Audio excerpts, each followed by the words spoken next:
Assalamu alaikum wa rahmatullah. Dear students, expect you all are fine by the grace of Almighty Allah. I am also fine by the grace of Almighty Allah. Today I am Muhammad Razul going to take your English class. The topic of today is rearrange.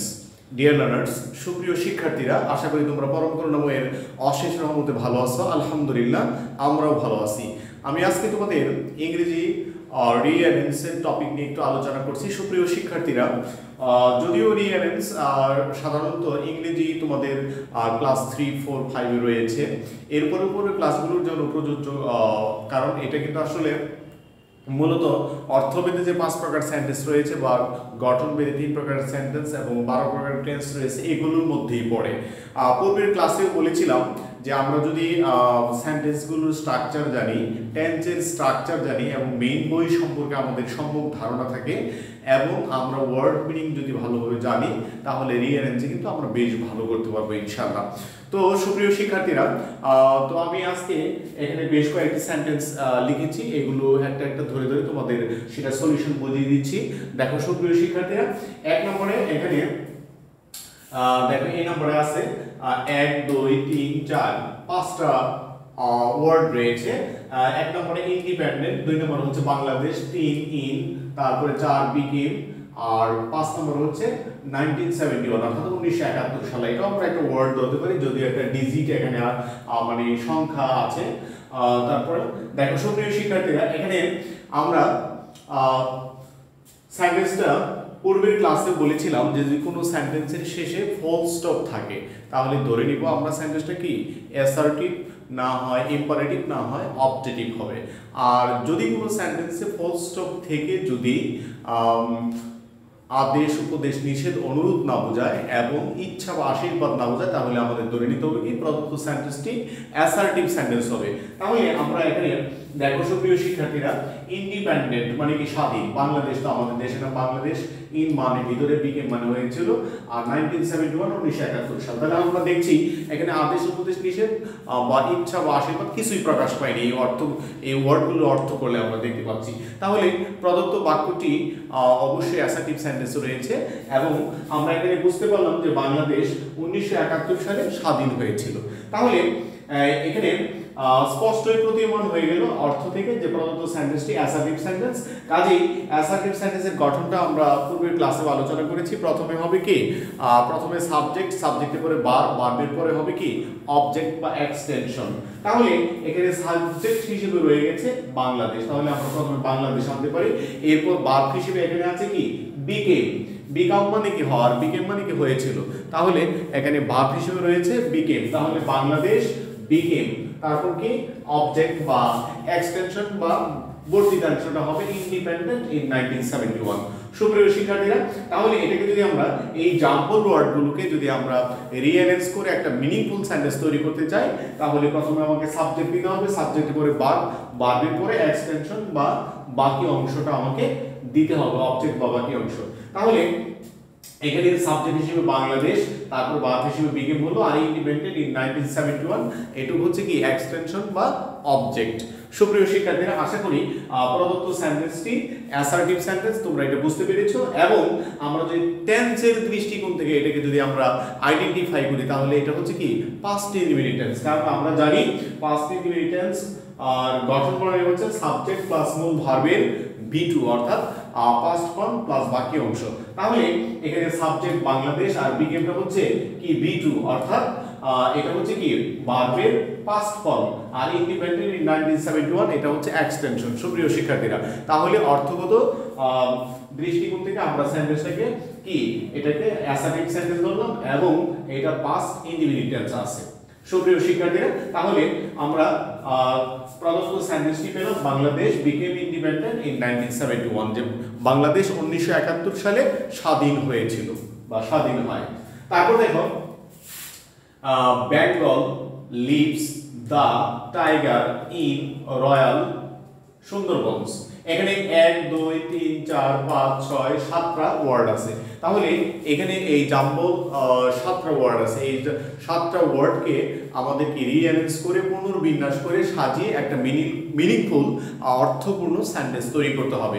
সুপ্রিয় শিক্ষার্থীরা, পূর্বের সেন্টেন্সের নেই 1 নম্বরে নেই, আমরা এখানে লক্ষ্য করছি যে এখানে শেষে ফুল স্টপ আছে। তো ফুল স্টপ থাকার কারণে আগের মতো আমরা ধরে নিতে পারি এটা অ্যাসার্টিভ না হয় ইম্পারেটিভ না হয় অবজেক্টিভ। কিন্তু এখানে যদি প্রত্যেকটা ওয়ার্ডের আমরা যদি অর্থ করি, বেঙ্গল মানে কি বাংলা বা বাংলাদেশ সম্পর্কিত, তারপর হচ্ছে লিভস, এখানে লিভ মানে কি বাস করা, এখানে লিভস বাস করে বর্তমানে। দা টাইগার, হ্যাঁ দা মানে কি টিটা খানাখানি, টাইগার বার, ইন ভিতরে রয়্যাল, তো রয়্যাল বেঙ্গল টাইগার যেটাকে সেরা বলা হয়, সুন্দরবন তো সুন্দরবন। তাহলে এখানে কোনো তোমার ইচ্ছা, আশীর্বাদ, আকাঙ্ক্ষা প্রকাশ পায়নি এবং এটার দ্বারা কোনো আদেশ, উপদেশ, নিষেধ বা অনুরোধ কিছুই প্রকাশ পায়নি। বিদায় প্রদত্ত সেন্টেন্সটি ইম্পারেটিভও নয় বা অবজেক্টিভও নয়। তাহলে এটা নিঃসন্দেহে একটা কি অ্যাসার্টিভ সেন্টেন্স। এখন দেখো সুপ্রিয় শিক্ষার্থীরা, অ্যাসার্টিভ সেন্টেন্স হলে আমাদেরকে প্রথমে কি করতে হবে? প্রথমে সাবজেক্ট নিতে হবে। তাহলে সাবজেক্ট হিসেবে আমরা কি নিতে পারি এখানে? দেখো সুপ্রিয় শিক্ষার্থীরা, তাহলে আমরা জানি এখানে রয়্যাল বেঙ্গল টাইগারের কথাটা আছে। তাহলে রয়্যাল বেঙ্গল টাইগার, তাহলে বাংলাদেশের একটা কি জাতীয় পশু, অর্থাৎ একটা এক শ্রেণীর একটা প্রজাতিকে বা পশুকে নির্দেশ করেছে, এক জাতিকে। তাহলে এখানে জাতিবাচক সিঙ্গুলার কমন নাউন, এটা কি দা রয়্যাল বেঙ্গল টাইগার, এটাকে আমরা কি করতে পারি? সাবজেক্ট হিসেবে ধরতে পারি। তাহলে কি হবে? দা রয়্যাল বেঙ্গল টাইগার, এরপরে কি এটা হচ্ছে কি সাবজেক্ট, এরপরে ভার্ব আছে কি লিভস, তাহলে লিভস হলো, এরপর হচ্ছে কি অবজেক্ট বা এক্সটেনশন ইন সুন্দরবন, যে রয়্যাল বেঙ্গল টাইগার সুন্দরবনে বাস করে। এটা কিন্তু আমরা সবাই জানি যে রয়্যাল বেঙ্গল টাইগার সুন্দরবনে বাস করে। এখন সুপ্রিয় শিক্ষার্থীরা, আরেকটা বিষয় আমাদের বলে রাখা উচিত, আমরা যে ওয়ার্ডটাকে সেন্টেন্সের শুরুতে বসাবো সেই ওয়ার্ডটার প্রথম লেটার বা বর্ণটি অবশ্যই আমাদের ক্যাপিটাল লেটারে লিখতে হবে। এটা কিন্তু capital letter, use punctuation mark এবং ক্যাপিটালাইজেশন, অর্থাৎ বিরাম চিহ্ন ব্যবহার এবং বড় হাতের অক্ষরের ব্যবহারের নিয়মের মধ্যে রয়ে গেছে। তাহলে সেন্টেন্সের শুরুতে আমাকে কিন্তু কি করতে হবে? যে ওয়ার্ডটা প্রথমে হবে সেটা প্রথম লেটারটা বা বর্ণটা আমাকে অবশ্যই ক্যাপিটাল লেটার বা বড় হাতের অক্ষরে লিখতে হবে। কিন্তু যদি শেষে বা মাঝখানেও যদি কোনো ওয়ার্ড আমরা লক্ষ্য করতে পারি ওয়ার্ডের প্রথম অক্ষর ক্যাপিটাল বা বড় হাতে দিতে হয়, এটা কোন ক্ষেত্রে দিতে হয় এটা আমাদের জানা থাকতে হবে। যদি মাঝখানে বা শেষে প্রপার নাউন হয়, যদি প্রপার নাউন নামবাচক বিশেষ্য পদ হয়, তাহলে অবশ্যই কি করতে হবে? সেই ওয়ার্ডগুলো আমাদেরকে কি করতে হবে? ক্যাপিটাল লেটার লিখতে হবে। যেমন দেখো এখানে দায়ের টিটা বড় হাতে রয়েছে, রয়্যালের আরটা বড় হাতে রয়েছে, বেঙ্গলের বিটা বড় হাতে রয়েছে, টাইগারের টিটা বড় হাতে রয়েছে। কিন্তু প্রথম সেন্টেন্সে শুধু বাংলাদেশের বিটা বড় হাতে রয়েছে। এবং বাংলাদেশ যেহেতু একটা দেশের নাম, সরাসরি কাজে আমাদেরকে প্রথমে অবশ্যই বড় হাতে দিতে হয়, সেটা মাঝখানে হলে হবে, শেষে হলে হবে। তো এখানে দা রয়্যাল বেঙ্গল টাইগার, তাহলে রয়্যাল বেঙ্গল টাইগার এক শ্রেণীর একটা জাতীয় পশুর একটা কি বিখ্যাত একটা প্রাণীর নাম। কাজে প্রত্যেকটা নামের প্রথম অক্ষর আমাকে কি করতে হবে? ক্যাপিটাল লেটার বা বড় হাতে দিতে হবে। তাহলে দা রয়্যাল বেঙ্গল টাইগার, এরপর কি লিভস ইন সুন্দরবন, এখানে সুন্দরবনসের এসটাও কি বড় হাতে দিতে হবে, কারণ এটা একটা প্রপার নাউন, নামবাচক বিশেষ্য পদ। অর্থাৎ যদি কোনো ব্যক্তির নাম, স্থানের নাম, বিখ্যাত কোনো গ্রন্থের নাম, ভাষার নাম ইত্যাদি হয়, যে কোনো নামবাচক শব্দ থাকে, তাহলে অবশ্যই সেটা কি আমাকে ক্যাপিটাল লেটার দিতে হবে। সেন্টেন্সের শুরুতে তো অবশ্যই দিতে হবে, এটা ক্যাপিটালাইজেশনের নিয়মে। কিন্তু মাঝখানে হলেও বা শেষে হলেও ক্যাপিটালাইজেশনের নিয়মে, অর্থাৎ বড় হাতের অক্ষর ব্যবহারের নিয়মে আমাকে কি করতে হবে? ক্যাপিটাল লেটার ব্যবহার করতে হবে। অতএব আমরা বুঝতে পারলাম প্রদত্ত সেন্টেন্সটি অ্যাসার্টিভ সেন্টেন্স এবং কি এটা প্রেজেন্ট ইনডিফিনিট টেন্স। তাহলে দা রয়্যাল বেঙ্গল টাইগার এটা হচ্ছে সাবজেক্ট, আর এখানে ভার্ব হিসেবে আমরা দেখছি লিভস, লিভ মানে বাসা, royal Bengal tiger singular common in noun, singular common noun, কাজে এটা হচ্ছে কি থার্ড পারসন সিঙ্গুলার নাম্বার, এখানে ভার্বের শেষে এস হয়েছে, লিভ ভার্ব এখানে দেওয়াই আছে, এটা আমাদের বলতে হবে না। তাহলে subject plus verb plus extension বা বাকি অংশ ইকুয়াল টু কি এটা হচ্ছে অ্যাসার্টিভ সেন্টেন্স। আর যেহেতু ভার্বের শেষে এস বাই এস যুক্ত আছে, এটা হচ্ছে কি অর্থাৎ সাবজেক্ট প্লাস মূল ভার্বের প্রেজেন্ট ফর্ম প্লাস বাকি অংশ, এটা কি প্রেজেন্ট ইনডিফিনিট টেন্স। তাহলে প্রদত্ত সেন্টেন্সটি হ্যাঁ, অ্যাসার্টিভ সেন্টেন্স এবং প্রেজেন্ট ইনডিফিনিট টেন্স। সুপ্রিয় শিক্ষার্থীরা, তাহলে the royal Bengal tiger lives in Sundarbans, যে রয়্যাল বেঙ্গল টাইগার সুন্দরবনে বাস করে বা থাকে বা পাওয়া যায়। এখন আমরা আসি 3 নাম্বারটা, দেখো make, in, do, noise, not, a, in, plus দা। তাহলে এখানে 1 2 3 4 5 6 7 8 9টা, এখানে 9টা ওয়ার্ড রয়েছে, জাম্বল ওয়ার্ড। এই 9টা ওয়ার্ডকে আমাদের কি করতে হবে, রিঅ্যারেঞ্জ করে সুন্দরভাবে সাজিয়ে পুনর্বিন্যাস করে একটা মিনিংফুল সেন্টেন্স, অর্থবোধক বাক্য তৈরি করতে হবে। তাহলে আমরা এখানে লক্ষ্য করি, দেখো মেক মানে তৈরি করা, ইন মানে ভিতরে, ডু মানে করা, আর নয়েস মানে গোলমাল, আর নট মানে না, এ মানে একটা, ইন মানে ভিতরে, এটাও আছে। ইন এখানে ভুলবশত 2টা হয়ে গেছে, সরি। তাহলে দেখো একটাই হবে ইন, তারপরে দেখো এখানে ক্লাস, তারপরে দা। তাহলে দেখো এই প্রদত্ত সেন্টেন্স ওয়ার্ডগুলো আমরা যদি অর্থ করি, যে তৈরি, ভিতরে, করা, গোলমাল, না, ক্লাস বা শ্রেণী, তাহলে এগুলো যদি আমরা অর্থ করি, যে বোঝা গেল কি, যে ক্লাসে গোলমাল করবে না। তাহলে এই প্রদত্ত ওয়ার্ডগুলোর অর্থ থেকে আমরা বুঝতে পারছি যে এখানে গোলমাল করতে নিষেধ করা হয়েছে। তাহলে এখানে নিষেধ করা হয়েছে, তাহলে নিষেধ যেহেতু করা হয়েছে, অতএব এটি ইম্পারেটিভ সেন্টেন্স হবে। এবং এখানে আমরা লক্ষ্য করতে পারছি যে শেষে ফুল স্টপ আছে। তাহলে শেষে ফুল স্টপ আছে, এটার দ্বারা কোনো বিবরণ প্রকাশ পায়নি, বিবৃতি প্রকাশ পায়নি, ইচ্ছা বা আশীর্বাদও প্রকাশ পায়নি। পেয়েছে কি, এখানে কি নিষেধ করা হয়েছে যে ক্লাসে গোলমাল করবে না, অথবা পরামর্শ দেওয়া হয়েছে বা উপদেশও দেওয়া হয়েছে, এটাও আমরা ধরতে পারি। তাহলে যেহেতু নিষেধ করা হয়েছে বা উপদেশ দেওয়া হয়েছে, কাজেই এটা ইম্পারেটিভ সেন্টেন্স হবে। এখন ডু এবং নট যুক্ত যদি কোনো জাম্বল ওয়ার্ড থাকে কোনো রিঅ্যারেঞ্জে, তাহলে ডু নটটা কি করতে হবে, অর্থাৎ এটা নেগেটিভ ইম্পারেটিভ, অর্থাৎ এখানে ডু নটটাকে সেন্টেন্সের শুরুতে আনতে হবে। কারণ আমরা জানি সাধারণত ইম্পারেটিভ সেন্টেন্সটা বাদ দিয়ে শুরু হয়, কিন্তু ডু নট বা ডি থাকলে সেটা ডু নটটাকে কি করতে হবে, আগে আনতে হবে। তাহলে প্রথম সেন্টেন্সটি ইম্পারেটিভ সেন্টেন্স, তাহলে ডু নট আমরা কি করব, সেন্টেন্সের শুরুতে বসাবো, যে ডু নট মেক, তৈরি করবে না বা করবে না, a noise in the class. তাহলে কি হবে, do not make a noise in the class, অর্থাৎ ডু নট এর পরে হবে ভার্ব, ভার্বের পরে হবে অবজেক্ট, অবজেক্টের পরে কি বাকি অংশ। তাহলে প্রদত্ত সেন্টেন্সটি ইম্পারেটিভ সেন্টেন্স, আর শুরুতেই নেগেটিভ থাকার কারণে নেগেটিভ ওয়ার্ড এখানে ডু নটটা শুরুতে বসবে, যে do not make a noise in the class, ক্লাসে গোলমাল করবে না। তাহলে প্রদত্ত বাক্যটি হচ্ছে কি ইম্পারেটিভ সেন্টেন্স, এবং এটা অ্যাসার্টিভ সেন্টেন্স। সাধারণত ইম্পারেটিভ সেন্টেন্স অ্যাসার্টিভ থেকে থাকে ম্যাক্সিমাম ক্ষেত্রেই। সুপ্রিয় শিক্ষার্থীরা, এরপর আমরা আসি 4 নাম্বার, অর্থাৎ ডি নাম্বারটা, ওয়াটার ইজ পলিউটেড হার্মফুল। দেখো সুপ্রিয় শিক্ষার্থীরা, এখানে 1 2 3 4টা ওয়ার্ড আছে, এখানে 4টা জাম্বল ওয়ার্ড আছে। এই ওয়ার্ডগুলো এবং শেষে ফুল স্টপ আছে। তাহলে এটা ধরে নিতে পারি আমরা 3 প্রকারের সেন্টেন্সের হতে পারে, অ্যাসার্টিভ, ইম্পারেটিভ, অবজেক্টিভ। কিন্তু ওয়াটার মানে পানি, ইজ মানে হয়, পলিউটেড মানে দূষিত, আর হার্মফুল মানে ক্ষতিকর। তাহলে আমরা বুঝতে পারছি যে এখানে আদেশ, উপদেশ, নিষেধ, অনুরোধ কিছুই বোঝায়নি, এবং ইচ্ছা বা আশীর্বাদ প্রকাশ পায়নি। এখানে কি প্রকাশ পেয়েছে, যে ওয়াটার ইজ পলিউটেড হার্মফুল। আমরা বলতে পারি যে দূষিত পানি কি ক্ষতিকর, হার্মফুল মানে কি ক্ষতিকর, আর পলিউটেড মানে কি দূষিত, আর ওয়াটার পানি। তাহলে আমরা এখানে অর্থ থেকে বুঝতে পারছি যে এটা অ্যাসার্টিভ সেন্টেন্স হবে। তাহলে এখানে অ্যাসার্টিভ সেন্টেন্স হলে প্রথমে কি করতে হবে, সাবজেক্ট নিতে হবে। সাবজেক্ট কোনটা হবে, পলিউটেড ওয়াটার। কি water, polluted water. Polluted water মানে কি দূষিত পানি, এটা হচ্ছে সাবজেক্ট।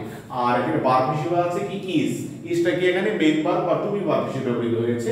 তাহলে পলিউটেড ওয়াটার ইজ হার্মফুল, হার্মফুলটা কি অবজেক্ট হিসেবে হয়েছে, ক্ষতিকর। সুপ্রিয় শিক্ষার্থীরা, তাহলে প্রদত্ত সেন্টেন্সটি অ্যাসার্টিভ সেন্টেন্স এবং প্রেজেন্ট ইনডিফিনিট টেন্স, কারণ পলিউটেড ওয়াটারটা হচ্ছে সাবজেক্ট, ইজটা হচ্ছে ভার্ব, আর হার্মফুলটা হচ্ছে কি অবজেক্ট। কাজে subject plus verb plus object equal to কি অ্যাসার্টিভ সেন্টেন্স, এবং এই পলিউটেড ওয়াটার সাবজেক্ট, ইজটা হচ্ছে ভার্বের প্রেজেন্ট ফর্ম। কাজেই সাবজেক্ট প্লাস ভার্বের প্রেজেন্ট ফর্ম প্লাস বাকি অংশ ইকুয়াল টু কি প্রেজেন্ট ইনডিফিনিট টেন্স। তাহলে প্রদত্ত বাক্যটি অ্যাসার্টিভ সেন্টেন্স এবং প্রেজেন্ট ইনডিফিনিট টেন্স। আশা করি তোমরা বুঝতে পেরেছো। তাহলে কি হবে, পলিউটেড ওয়াটার ইজ হার্মফুল, যে দূষিত পানি কি ক্ষতিকর। সুপ্রিয় শিক্ষার্থীরা, এরপর দেখো 5 নম্বরটা going, market, are, to, you, এরপরে শেষে কি আছে প্রশ্নবোধক চিহ্ন। তাহলে এখানে 1 2 3 4 5 এখানে পাঁচটা ওয়ার্ড আছে, পাঁচটা ওয়ার্ড থেকে শেষে কি ইন্টারোগেটিভ চিহ্ন বা নোট অফ ইন্টারোগেশন বা ইন্টারোগেটিভ মার্ক রয়েছে। তাহলে ইন্টারোগেটিভ মার্ক যদি থাকে আমরা অবশ্যই ধরে নিব প্রদত্ত সেন্টেন্সটি কি interrogative sentence.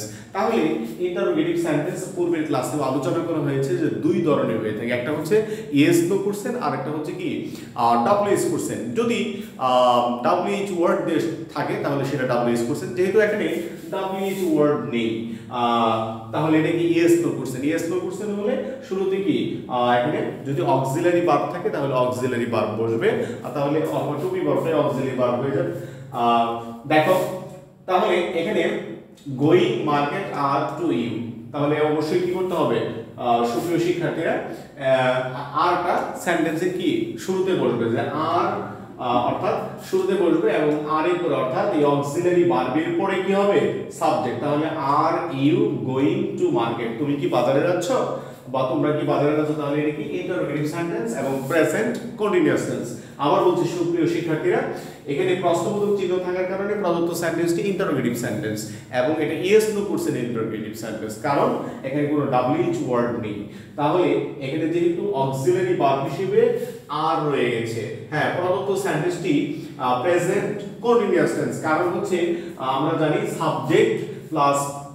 Subject plus am is are plus মূল ভার্বের প্রেজেন্ট ফর্মের সাথে আইএনজি প্লাস বাকি অংশ ইকুয়াল টু কি প্রেজেন্ট কন্টিনিউয়াস টেন্স। তাহলে এটা প্রেজেন্ট কন্টিনিউয়াস টেন্সের একটা কি ইন্টারোগেটিভ সেন্টেন্স। তাহলে প্রথমে আর হবে, তাহলে আর এর পরে হবে কি সাবজেক্ট, সাবজেক্টের পরে হবে কি মূল ভার্বের মূল ভার্ব, অথবা এক কথায় যে ভার্ব হবে, অর্থাৎ যে ভার্বটা এখানে আছে সেটা হবে ভার্ব হবে, তারপর বাকি অংশ।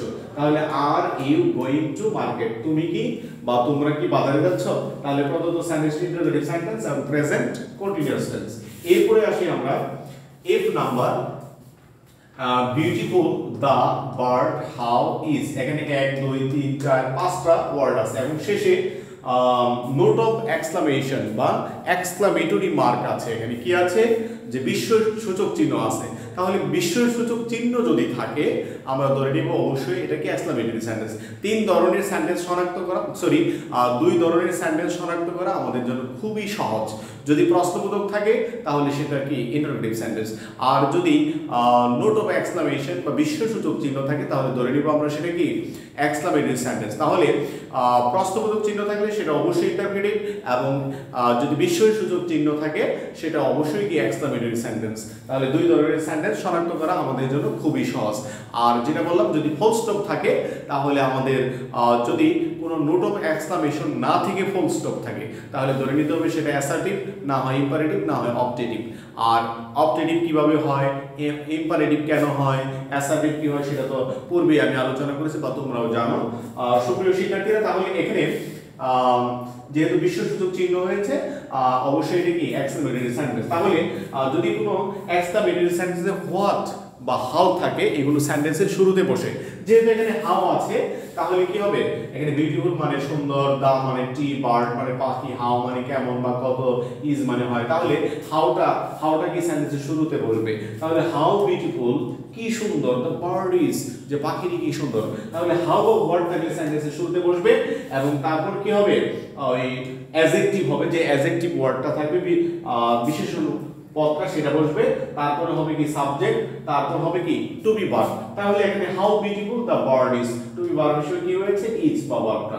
তাহলে how beautiful the bird is, হ্যাঁ পাখিটি কি সুন্দর, যে হাউ বিউটিফুল পাখিটি কতই না সুন্দর, তাহলে এখানে কি বিস্ময় প্রকাশ পেয়েছে। তাহলে আমি বললাম যদি কোনো সেন্টেন্সের শেষে এক্সক্লামেটরি মার্ক থাকে বা নোট অফ এক্সক্লামেশন থাকে তাহলে আমরা নিঃসন্দেহে ধরে নিব এটা এক্সক্লামেটরি সেন্টেন্স।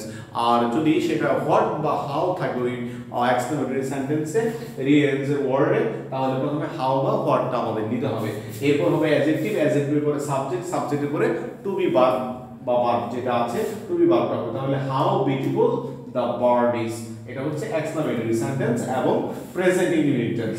দেখো তারপর আছে দেখো ইউ হ্যাপি মে বি, এখানে চারটা ওয়ার্ড আছে। দেখো ইউ মানে তুমি বা তোমরা, হ্যাপি মানে সুখী, মে মানে মে বি অর্থাৎ হও অর্থে। তাহলে তুমি বা তোমরা সুখী হও, তাহলে এই চারটা ওয়ার্ডের অর্থ থেকে আমরা বুঝতে পারলাম যে প্রদত্ত সেন্টেন্সটিতে ইচ্ছা বা আশীর্বাদ প্রকাশ পেয়েছে। এখানে কি দোয়া কামনা করা হয়েছে বা আশীর্বাদ প্রকাশ করা হয়েছে। কাজেই প্রদত্ত সেন্টেন্সটি কি অপটেটিভ সেন্টেন্স। অপটেটিভ সেন্টেন্সে সাধারণত মে দিয়ে শুরু হয়, কোনো কোনো ক্ষেত্রে কি বাদ দিয়ে শুরু হয়, যেমন লং লিভ আওয়ার বাংলাদেশ পূর্বের ক্লাসে বলেছি। তাহলে দেখো মে এরপরে কি হবে সাবজেক্ট, তারপরে হবে কি অবজেক্ট। তাহলে মে ইউ বি হ্যাপি, যে তোমরা সুখী হও। আচ্ছা, তাহলে এটা হবে অপটেটিভ সেন্টেন্স। এরপর দেখো লাস্ট যে নাম্বারটা আছে হিম, ডো, ইট, লেট। সুপ্রিয় শিক্ষার্থীরা, তাহলে হিম মানে তাকে, ডু মানে করা, ইট মানে ইহা, লেট অনুমতি অর্থে। তাহলে দেখো কোনো সেন্টেন্স যদি লেট দিয়ে শুরু হয় তাহলে মনে রাখতে হবে প্রদত্ত সেন্টেন্সটি অবশ্যই ইম্পারেটিভ সেন্টেন্স। আমি কি বললাম, যদি কোনো সেন্টেন্স লেট দিয়ে শুরু হয় তাহলে এটা অবশ্যই ধরে নিতে হবে ইম্পারেটিভ সেন্টেন্স। আর লেট না থেকে যদি সেখানে সাবজেক্ট না থাকে, বারবার অবজেক্ট থাকে, তাহলে সেটা কি বা আদার্স থাকে, তাহলে ধরে নিতে হবে সেটা কি সেটাও ইম্পারেটিভ সেন্টেন্স। অর্থাৎ আদেশ উপদেশ নিষেধ থেকে যদি লেট থাকে তাহলে এটা ইম্পারেটিভ সেন্টেন্স, এবং লেট না থেকেও যদি কি আদেশ উপদেশ নিষেধ অনুরোধ থাকে তাহলে সেটা অবশ্যই ইম্পারেটিভ। এটা আমরা আগে থেকে জানি। এবং সাধারণত ইম্পারেটিভ সেন্টেন্সে কি সাবজেক্ট থাকে না। দেখো সুপ্রিয় শিক্ষার্থীরা, তাহলে লেট দ্বারা যদি কোনো ইম্পারেটিভ সেন্টেন্স শুরু হয় তাহলে প্রথমে কি অবশ্যই লেট বসবে। তাহলে লেট হিম ডু ইট, তাকে এটা করতে দাও। তাহলে প্রদত্ত সেন্টেন্সটি হিম ডু ইট লেট, প্রথমে কি বসবে লেট। হ্যাঁ, ইম্পারেটিভ সেন্টেন্সে লেট সেন্টেন্সের শুরুতে বসে লেট। লেটের পরে কি হবে, এখানে সাবজেক্ট, সাবজেক্ট হিম আছে, লেট হিম সরি এখানে অবজেক্টিভ ফর্ম বসেছে সাবজেক্টের। তাহলে লেট হিম ডু ইট, তাকে এটা করতে দাও। সুপ্রিয় শিক্ষার্থীরা, আশা করি আমরা যদি এইভাবে সেন্টেন্সের স্ট্রাকচার এবং ডেফিনেশন বুঝে, অর্থ বুঝে যদি আমরা কি এবং টেন্সের স্ট্রাকচার বুঝে যদি আমরা এটার সলিউশন বা সমাধান করতে পারি তাহলে আমাদের এগুলো কারেক্ট হবে। তোমরা জানো ক্লাস 3 থেকে 5 পর্যন্ত 5টা জাম্বল সেন্টেন্স বা থাকে, এলোমেলো ওয়ার্ড দিয়ে বাক্য থাকে, সেগুলোকে মিনিংফুল সেন্টেন্স তৈরি করলে 5 দ্বিগুণে 10 নাম্বার। আমাদের কাজ হবে সেন্টেন্স এবং টেন্সের স্ট্রাকচার বুঝে এবং ডেফিনেশন বুঝে এগুলো সলিউশন করা, এবং মেইন বই বেশি বেশি এক্সারসাইজ করা। কারণ মেইন বই থেকে যে সেন্টেন্সগুলো থাকে সেগুলোর মেইন বইয়ের আদলেই আমাদের করতে হয়। কাজে মেইন বই সম্পর্কে আমরা, টেক্সট বুক সম্পর্কে আমরা সম্যক ধারণা রাখবো। এরপর কাজ হচ্ছে প্রত্যেকটা ওয়ার্ডের আমাদের মিনিং অবশ্যই জানা থাকতে হবে। অর্থাৎ ভোকাবুলারিটা আমাদের কি ভোকাবুলারিতে বা শব্দ ভাণ্ডারে আমাদের কি বেশ জ্ঞান থাকতে হবে আর বেশি বেশি চর্চা করতে হবে। সুপ্রিয় শিক্ষার্থীরা, আজকে এই পর্যন্তই। এরপরে যদি কোনো সমস্যা হয় ফোনের মাধ্যমে বা ব্যক্তিগত ভাবে যদি কোনো সময় সাক্ষাৎ হয় তাহলে তোমরা আমাদের কাছে জেনে নেবে। ধন্যবাদ সবাইকে। আসসালামু আলাইকুম ওয়া রাহমাতুল্লাহ।